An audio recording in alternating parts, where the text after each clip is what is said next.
टुनको गांव में एक ऐसा पहल हुआ जिसको हम कहा जाए, यहाँ के ग्रामीणों ने पहल किया है।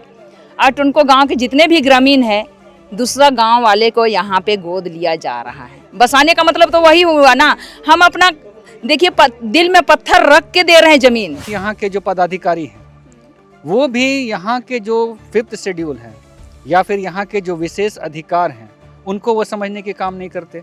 इस बैठक में वो बोल रहे थे कि सरकार अगर चाहेगी तो किसी भी जमीन को अधिग्रहित कर सकती है। यहाँ 25 आवास को बैठाने का जो बात हो रही है, कहीं ना कहीं बिना ग्राम सभा के बिना ही यहाँ गांव में किस तरह से काम किया गया।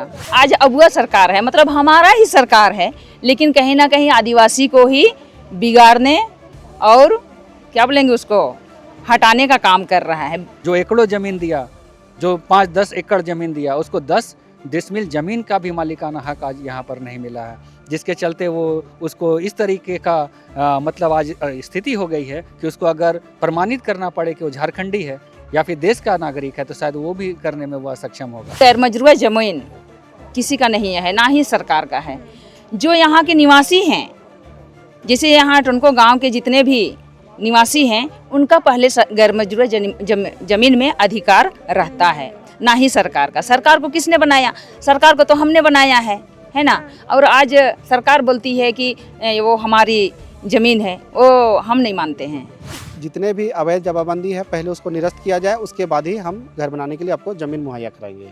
और आज आप स्मार्ट सिटी बना रहे हैं, 1 रुपया और टोकन अमाउंट में आप बड़े बड़े पूंजीपतियों को यूनिवर्सिटी हॉस्पिटल लगाने के लिए मतलब ज़मीनों को दे रहे हैं, है ना। और यहाँ के किसान जो मूलतः किसानी पे ही अपने परिवार का निर्वहन करते हैं, मतलब अपने खर्चे का निर्वहन करते हैं, वहाँ पे आपकी बजट कितनी है? वैसे लोग पलायित हो रहे हैं दूसरे राज्य में, तमिलनाडु, केरल। सरकार बाहरी व्यक्ति को यहाँ 10-10 डिसमिल दे के ज़मीन बसा सकती है, तो क्यों ना जो शेष ज़मीन बचता है उसको हमारे गांव की ही भूमिहीन किसानों को 10-10 डिसमिल दे के उसका आवंटन किया जाए। इस वक्त हम मौजूद है राजधानी रांची से लगभग 14-15 किलोमीटर दूर टुनको गांव में, जहां पर हमने आपको कल भी दिखाया था कि किस तरीके से जो यहां के ग्रामीण हैं उन्होंने विरोध किया, मुख्यमंत्री का पुतला दहन किया और आरोप था कि यहां पे जो ज़मीन है उनकी, उस पर जो सरकार है वो बिना उनकी अनुमति के यहाँ पे जो काम है, विस्थापन का जो काम है वो शुरू कर रही थी। इसी का विरोध ग्रामीणों ने किया, जिसके बाद जो है वो आज यहाँ पर बैठक रखी गई और इसी बैठक के दौरान जो यहाँ पे सीआई है और उनके कई कर्मचारी वो यहाँ पर मौजूद रहे और कई बिंदुओं पर मांग हुई। ग्रामीणों ने साफ कुछ मांगे रखी है और उनका साफ तौर पर कहना है कि वो जो है वो विकास के विरोधी नहीं है, लेकिन जिस तरीके से यहाँ पर काम शुरू किया जा रहा था वो इसका विरोध कर रहे हैं। और इसी बीच उन्होंने कई मांगे रखी हैं जिस पर अगर सहमति बनती है तब ही वो जो यहाँ पर काम है वो शुरू करने की अनुमति देंगे। ऐसे में हम ग्रामीणों से ही जानते हैं और समझने की कोशिश करते हैं कि जो ये ग्राम सभा बैठी थी उसमें क्या कुछ निर्णय लिया गया और उनकी मांगे क्या कुछ थी। देखिए, सबसे पहले जोहार। और मुद्दा ये है कि यहाँ पर जो विस्थापित जो एचईसी के हुए उनके 25 परिवारों को यहाँ पर जो है पुनर्वासन की योजना है, लेकिन ये बात यहाँ के ग्रामीणों को नहीं बताई गई, जिसके चलते उनके मन में ये संशय हुआ कि कहीं उनके साथ गलत तो नहीं हो रहा है, और इसी संशय में वो लोग विरोध करने लगे। लेकिन उनके द्वारा ये भी बताया गया कि पूर्व में ग्राम सभा के द्वारा, इन्हीं के द्वारा, ग्रामीणों के द्वारा ये अनुमति दी गई कि इस तरीके की जो पुनर्वासन की योजना है इसको यहाँ पर लागू किया जाए। लेकिन जब यहाँ पर आके पता चला, जो भी सरकार के नुमाइंदे यहाँ पर आए हुए थे, जो सरकार के पक्ष के बातों को यहाँ पर रख रहे थे, उन्होंने स्वीकार किया कि किसी तरह का ग्राम सभा पूर्व में नहीं हुआ। तो हम झारखंड के लोग झारखंडियों के दर्द को समझते हैं, और आज की इस बैठक में ये निर्णय हुआ कि हम जो है 25 परिवारों को यहाँ पर ज़मीन ज़रूर देंगे 10 डिसमिल जो सरकार बोल रही है। लेकिन पूर्व में जो गैर कानूनी तरीके से जो बहुत सारे लोगों को जो सेटलमेंट किया गया ज़मीन, एकड़ों ज़मीन, वो किसी को 5 एकड़, किसी को 10 एकड़, किसी को 20 एकड़ ज़मीन जो सेटलमेंट किया गया, उसको रद्द करने की भी बात की गई, क्योंकि कानूनी प्रावधानों को ताक में रख के उन लोगों को यहाँ पर सेटलमेंट करने का काम किया गया। और दूसरी बात है कि यहाँ के जो पदाधिकारी हैं वो भी यहाँ के जो 5th शेड्यूल हैं या फिर यहाँ के जो विशेष अधिकार हैं उनको वो समझने के काम नहीं करते। इस बैठक में वो बोल रहे थे कि सरकार अगर चाहेगी तो किसी भी ज़मीन को अधिग्रहित कर सकती है, लेकिन हमने भी ये पढ़ा है कि जब ग्राम पंचायती राज व्यवस्था लागू हुई तो उनका उसका पीछे आशय यही था कि गांव के लोग अपने हिसाब से गांव के डेवलपमेंट की बात करें, उसके लिए योजना में सरकार जो बनाती है उसमें अपनी भागीदारी निभाए। लेकिन आज इस बात को जान के दुख होता है कि आज के अधिकारी, आज के कर्मचारी इस बात को बोलते हैं कि आपकी अनुमति की ज़रूरत नहीं है। ठीक है, तो पेशा कानून या फिर जो 5th शेड्यूल में उसमें ग्राम सभा का एक विशेष महत्व होता है और पूर्व में किसी तरह का ग्राम सभा के द्वारा अनुमति यहाँ पर नहीं ली गई थी। लेकिन आज जब ग्रामीण लोग बैठे और उनको ये बात का ज्ञात हुआ कि इस तरह से 25 उन परिवारों को जो डिस्प्लेस हुए उनको पुनर्वासित करने की बात है, तो उनकी सहमति बनी। लेकिन जहाँ पर जिस प्लॉट में उनको पुनर्वासित किया जा रहा था उसके जगह पर किसी दूसरे प्लॉट पर करने की बात हुई, ताकि उन सारे लोगों को भी मतलब इस ज़मीन का लाभ मिल सके जो उन्होंने अब तक बचा के रखा है। तो इसका विरोध नहीं किया उन लोगों ने कि दूसरे ज़मीन पे दिया जा रहा है? इसका कोई भी विरोध नहीं हुआ, क्योंकि वो लोग भी आए थे जिनको ज़मीन आवंटित होनी है। उन्होंने कहा कि जिस ज़मीन का यहाँ के ग्रामीण लोग दे रहे हैं उनमें उनकी सहमति है, स्वीकार्य है और उनको इस बात की खुशी है कि उनके लोग उनके दर्द को आज समझ रहे हैं। ये फैसला जो लिया गया वो किन के द्वारा लिया गया? ये तो ग्रामीण के द्वारा लिया गया, ग्राम सभा के द्वारा लिया गया। इसमें जो प्रधान हैं, जो यहाँ के जितने भी नामित लोग हैं, जो गांव के लोग हैं, सभी के द्वारा लिया गया। और इसमें आपके जो अंचल से आए हुए सीआई थे और 2 कर्मचारी थे और साथ ही साथ यहाँ के जो इंस्पेक्टर इंचार्ज थे, वो सभी लोग के मतलब मौजूदगी में इस तरह का प्रस्ताव पारित हुआ और इस पर स्वीकृति बनी कि इस तरीके से वो ज़मीनों को देने का तैयार हैं और वो अपने जो डिस्प्लेस लोग हैं उनको पुनर्वासित करने में कहीं भी उनका विरोध नहीं है। लेकिन मन में एक शंका, ये सवाल ज़रूर है कि जिस तरीके से झारखंड में ज़मीन की लूट मची हुई है, कभी भी आदिवासियों ने, मूलवासियों ने देश के विकास के लिए, राज्य के विकास के लिए ज़मीनों को नहीं देने का काम ऐसा नहीं किया। उन्होंने बढ़ चढ़कर देश के विकास के लिए ज़मीन को देने का काम किया। लेकिन जिस तरीके से आज एचईसी का हालात है, आप देखें कि 32 गांव के लोग जो विस्थापित हुए उनको पट्टे का अधिकार भी आज तक नहीं मिला और उसकी नुमाइंदगी करने वाला कोई भी लोकतंत्र में उनका नुमाइंदा नहीं है। और जिसके चलते वो 10 डिसमिल ज़मीन, जो एकड़ों ज़मीन दिया, जो 5-10 एकड़ ज़मीन दिया, उसको 10 डिसमिल ज़मीन का भी मालिकाना हक आज यहाँ पर नहीं मिला है। जिसके चलते वो उसको इस तरीके का मतलब आज स्थिति हो गई है कि उसको अगर प्रमाणित करना पड़े कि वो झारखंडी है या फिर देश का नागरिक है तो शायद वो भी करने में वह सक्षम होगा। तो इस बात का दर्द है और इसको लेके आदिवासी समाज में जागरूकता फैलाने की ज़रूरत है कि किस तरीके से हम एकजुट होकर पुरजोर तरीके से विस्थापन की लड़ाई, रोटी रोजगार की लड़ाई, जल जंगल ज़मीन की लड़ाई को हम आगे बढ़ा सकें। देखा जाए तो एक तरफ जहां झारखंड सरकार है जो पूरे झारखंड में पेशा कानून लागू करती है, उसके बाद फिर वही है जो इसको ताक पर रखकर काम कर रही है, तो इसको आप किस तरीके से देख रहे हैं? देखिए, हो सकता है कि झारखंड सरकार की मंशा सही हो, लेकिन उनको लागू करने वाले अधिकारी सही नहीं हो सकता है कि जो अधिकारी यहाँ पर पदस्थापित हों उनको यहाँ के विशेष अधिकार की जानकारी नहीं हो। तो इस तरीके से प्रशिक्षण देने की ज़रूरत है उनको कि संवैधानिक चीज़ों की ज्ञान उनको हो, ताकि ग्राम सभा जैसे ताकत जो संविधान में उनको प्रदत्त है उनसे वो वाकिफ़ हो और उस अनुसार लोगों के सेंटिमेंट के साथ समझकर विकास की बातें होनी चाहिए झारखंड राज्य में। ग्रामीण जो है वो आरोप लगा रहे हैं कि जमाबंदी जो ज़मीन है उसको बाहर के लोग जो हैं वो आकर बेच दे रहे हैं। ठीक है, बेच दे रहे, जो बाहर के लोग हैं वो यहाँ पर उस ज़मीन पे कब्जा करना चाह रहे हैं। तो ये सारी चीज़ें जो है वो अंचल अधिकारी के हस्तक्षेप के साथ ही तो हो रही है, तो इसको कैसे देखते हैं जब उन्हें भी इस चीज़ की जानकारी नहीं है? देखिए, सरकार से सारी चीज़ें वाकिफ़ है। सरकार से ऐसी कोई चीज़ नहीं है जो वो नहीं जानती है।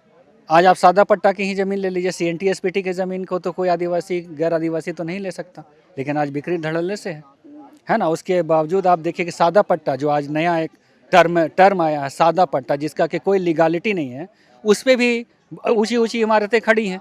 तो किस तर्ज पे, किस आधार पे? सादा पट्टा एक बार बता सकते हैं? सादा पट्टा मतलब मान लीजिए कोई आदिवासी की ज़मीन है और कोई गैर आदिवासी बिना रजिस्ट्री के एक सादे पेपर में लिखवा ले कि मैं इतने पैसे के आधार पर इस ज़मीन को ले रहा हूँ, जिसकी कोई कानूनन वैलिडिटी नहीं है, उस ज़मीनों पर ऊंची ऊंची इमारतें खड़ी हो गई है ना। तो सरकार को ये सोचना चाहिए कि किस तरीके से आप होल्डिंग टैक्स उस घर से ले रहे हैं, किस तरीके से आप बिजली का कनेक्शन दे रहे हैं, किस तरीके से पानी का कनेक्शन दे रहे हैं। तो हमें तो लग रहा है कि सरकारें ही हमारे खिलाफ जा रही हैं, वो हमारे बारे में नहीं सोच रही है विकास की। अब वह सरकार की बात नहीं, पूर्व की सरकारों के भी यही हालात रही। आज तक 75 साल तक जितने भी सरकारें रही, सभी सरकारों की यही हाल रही है कि भोले भाले आदिवासी मूलवासियों की बात जो आज भी शिक्षा के दौर में शिक्षा के उस स्तर को नहीं हासिल कर पाया है। गरीबी आज वो झेल रहा है। जल जंगल ज़मीन का मालिक होने के बावजूद, खनिज उनके ज़मीनों में होने के बावजूद दिहाड़ी मजदूरी करने के लिए मतलब मजबूर है। आप देखिए कि किस तरीके से रेजा कुली हमारे लोग बाज़ारों में खड़े होकर इस तरीके से दिहाड़ी मजदूरी कर रहे हैं। कोई योजना नहीं है सरकार के पास। सरकार को सोचना चाहिए कि आज जो डेवलपमेंट की आप बात कर रहे हैं वो आप किस लिए डेवलपमेंट कर रहे हैं। आज आप स्मार्ट सिटी बना रहे हैं, 1 रुपया और टोकन अमाउंट में आप बड़े बड़े पूंजीपतियों को यूनिवर्सिटी हॉस्पिटल लगाने के लिए मतलब ज़मीनों को दे रहे हैं, है ना। और यहाँ के किसान जो मूलतः किसानी पे ही अपने परिवार का निर्वहन करते हैं, मतलब अपने खर्चे का निर्वहन करते हैं, वहाँ पे आपकी बजट कितनी है। वैसे लोग पलायित हो रहे हैं दूसरे राज्य में, तमिलनाडु, केरल, है ना, आपका कलकत्ता, है ना, इस जगह पे वो विस्थापित हो रहे हैं। तो सरकार को पूरे संवेदनशीलता से सोचने की ज़रूरत है कि यहाँ के लोगों का किस तरीके से विकास हो, किस तरीके से यहाँ के लोग शिक्षित हो, और झारखंड राज्य ही नहीं देश में भी उनकी भागीदारी हो, किस तरीके से विकास हो, उसके लिए सुनिश्चित करने की ज़रूरत है। सरकार को एक पॉलिसी लाने की ज़रूरत है। अगर देखा जाए तो स्मार्ट सिटी बनाया जा रहा है और स्मार्ट सिटी उन्हीं विधायकों, ये सारे लोगों के लिए बनाया जाता है, लेकिन वही विधायक को जो लोग जनता चुन के लाती है उनको ही विस्थापित कर दिया जा रहा है, उन्हें ही बेघर कर दिया जा रहा है। तो क्या लगता है कि स्मार्ट सिटी बनाना ही सिर्फ क्यों ज़रूरी है, स्मार्ट गाँव बनाना क्यों नहीं ज़रूरी है? बिल्कुल सही बात बोले। आज मैं अपने बातों में कह भी रहा था कि स्मार्ट गाँव बनाने की ज़रूरत है, लेकिन आप आज भी गाँव का हालात देख लीजिए। मैं तो गाँव घूमता हूँ, देखता हूँ कि अभी धान की खेती ख़त्म होगी और बाल बच्चों समेत जो है परिवार पूरा पलायित हो जाएगा दूसरे राज्यों में। ये सोचने की ज़रूरत है। और ये स्मार्ट सिटी जो आप बना रहे हैं, यहाँ पे जो कॉरपोरेट घराने आएंगे, बड़े बड़े उद्योग आप लगाएंगे, तो हमारे लोग उस स्तर के शिक्षा नहीं हासिल किए हैं कि वहाँ पर जाके उनको नौकरियों में एकोमोडेट किया जा सके, उनको नौकरियाँ दिया जा सके। तो सरकारों को तो ये चाहिए कि यहाँ के लोगों को भी उस तरीके से आप एजुकेशन दीजिए, उस तरीके से आप तैयार करिए कि वैसे कॉरपोरेट घराने के जो उद्योग लगते हैं वहाँ भी जाके वो भागीदारी को निभा सके। लेकिन यहाँ की सरकार क्या बना रही है? उनको दिहाड़ी मजदूर बना रही है, पलायित होने वाला इंसान बना रही है, जो ना तो अच्छा शिक्षा हासिल कर पा रहा है, ना उसके पास अच्छा कोई रोजगार है। तो ये जो शिक्षा का अभाव है, आपको क्या लगता है सरकार को क्या कदम उठाना चाहिए कि जो शिक्षा का अभाव है आदिवासी ग्रामीणों के बीच में वो कम हो पाएगा? देखिए, सरकारें सारी चीज़ कर रही है। आज सरकार जो है फ्री में एजुकेशन दे रही है, लेकिन आप देख लीजिए वो आपसे छुपा तो नहीं है किस तरह का एजुकेशन का स्तर है। और आज जब कॉम्पिटिटिव वर्ल्ड है, कॉम्पिटिटिव सिनारियो है, उस एग्ज़ाम में कोई ये नहीं देखता कि ग्रामीण परिवेश का कोई बच्चा है या फिर कोई शहरी क्षेत्र का बच्चा है, कोई प्राइवेट स्कूल में पढ़ा है या सरकारी स्कूल में पढ़ा है। उसमें कितनी कॉम्पिटेंसी है ये डिपेंड करता है कि वो किसी प्रतियोगिता परीक्षा में compete कर पाएगा या नहीं कर पाएगा। तो सरकार को सोचनी चाहिए कि आज जिस स्तर का शिक्षा गाँवों में दी जा रही है, झारखंड में दी जा रही है, क्या हम उस तरह का कॉम्पिटिटिव बच्चा हम आज बना पा रहे हैं? ये तो सरकार को सोचने की ज़रूरत है। देखा जाए कि अभी आप लोगों को पेशा कानून की जानकारी थी, तब आप लोग यहाँ पर ये बैठक करवा पाए। इसका विरोध भी आप लोगों ने किया कि बिना पूछे क्यों ज़मीन दे दी गई, लेकिन जिन लोगों को पेशा कानून के बारे में पता ही नहीं है उनको कैसे जागरूक कर पाएंगे? बहुत सारे ऐसे लोग हैं जो एक अक्षर भी नहीं पढ़ पाते झारखंड में, न्यूज़पेपर भी नहीं पढ़ पाते, उनके पास मोबाइल फ़ोन भी नहीं है कि वो न्यूज़ को देखे डिजिटल प्लेटफॉर्म पे, और टेलीविज़न भी नहीं है, और बहुत सारे गांव में बिजली भी नहीं है, सड़क भी नहीं है। उस दौर से हमारा झारखंड राज्य गुजर रहा है, और उस दौर में यहाँ के तमाम नेता बोलते हैं कि 40% खनिज संपदा हमारे राज्य में है और हम देश के सबसे समृद्ध राज्य में से एक है। और उस समृद्ध राज्य के लोगों का ये हाल है, तो यहाँ के जो जनप्रतिनिधि है उनको एक बार अपने जो भी चीज़ है उनको अवलोकन करने की ज़रूरत है, पुनः मूल्यांकन करने की ज़रूरत है कि किस तरीके से हम डेवलपमेंट की बात करें कि यहाँ की संस्कृति, यहाँ के भाषा, यहाँ के लोग, और साथ ही साथ किस तरीके से हम देश में अपने जो है एक्सपर्टीज़ को यूज़ करके देश का विकास में भी हम अपना योगदान दे सकें। टोनको में कल बहुत भारी विरोध देखने को मिला, मुख्यमंत्री का पुतला दहन हो गया, जो कभी देखने को नहीं मिलता है। देखा जाए तो इतना ज़्यादा गुस्सा था आप लोगों में, क्या कुछ वजह थी और क्या कुछ आज सहमति बनी है? सबसे पहले तो लोकतंत्र 19 के दर्शकों को झारखंडी जोहार। हम लोग मुख्यमंत्री का पुतला दहन इसीलिए किए, आज अबुआ सरकार है, मतलब हमारा ही सरकार है, लेकिन कहीं ना कहीं आदिवासी को ही बिगाड़ने और क्या बोलेंगे उसको हटाने का काम कर रहा है, इसीलिए उनका पुतला दहन किए थे। आप लोग को ऐसा क्यों लग रहा है कि जो अबुआ सरकार है वो आप लोग की जल जंगल ज़मीन जो है वो लेकर अपना ही फ़ायदा करना चाह रही है? आज आदिवासी हमेशा जल जंगल जमीन से ही जुड़ा हुआ है। आज जमीन नहीं रहेगा तो आदिवासी का जो पहचान है वो हमेशा के लिए ख़त्म हो जाएगा। आदिवासी एक जल और जंगल जमीन का जो भी है रख रखाव करता है और उसी से में प्रकृतिक में ही आदिवासी खुश रहता है ना। और आज उसी को उजाड़ने का काम कर रहा है हमारे सरकार, जिसको हम अबुआ सरकार बोलते हैं। तो इसीलिए दुखी के कारण हम लोग उनका पुतला दहन किए थे। तो आज फिर पुतला दहन के बाद क्या कुछ हुआ? बैठक बैठी गई थी अभी, क्या कौन कौन लोग आए थे, किस चीज़ पे सहमति बनी है? पुतला दहन करने के बाद हम लोग कल ही बोला गया था कि वहाँ पे जो 25 आवास को यहाँ बैठाने का बात हो रहा है गैर मजरूआ ज़मीन में। तो सबसे पहले आपका चैनल को हम कहना चाहेंगे कि ये जो गैर मजरूआ ज़मीन किसी का नहीं है, ना ही सरकार का है। जो यहाँ के निवासी हैं, जैसे यहाँ टुनको गांव के जितने भी निवासी हैं, उनका पहले गैर मजरूआ ज़मीन में अधिकार रहता है, ना ही सरकार का। सरकार को किसने बनाया? सरकार को तो हमने बनाया है ना। और आज सरकार बोलती है कि वो हमारी ज़मीन है, वो हम नहीं मानते हैं। सबसे पहले ग्रामीणों का अधिकार रहता है, ग्रामीण जनता का रहता है। तो जब पेशा कानून लागू हो गया था उसके बाद भी आप लोगों से ना पूछा गया, ना इजाज़त ली गई, ना नोटिस दिया गया, ऐसे ही कार्रवाई कर दी गई? पेशा कानून लागू होने के बाद एक तरफ पेशा कानून लागू करती है, एक तरफ ज़मीन लूटती है। सरकार का क्या नियम है, क्या रूल है, वो तो नहीं मालूम, लेकिन कि जो जैसा कर रही है आदिवासियों के ऊपर, जो अत्याचार कर रही है सरकार, वो गलत है। और जैसे यहाँ 25 आवास को बैठाने का जो बात हो रही है, कहीं ना कहीं बिना ग्राम सभा के बिना ही यहाँ गांव में किस तरह से काम किया गया। जैसे प्रखंड के कर्मचारी जो भी आए, सीओ हुए, बीडीओ हुए, या तो सीआई आए, जो भी आए, आज आए सीआई आए थे। पहले कभी ग्राम सभा हुआ नहीं है ना, ग्राम सभा नहीं हुआ। और जैसे कोई भी काम करने से पहले एक ग्राम सभा होती है, ना लोकसभा ना विधानसभा, सबसे बड़ा ग्राम सभा।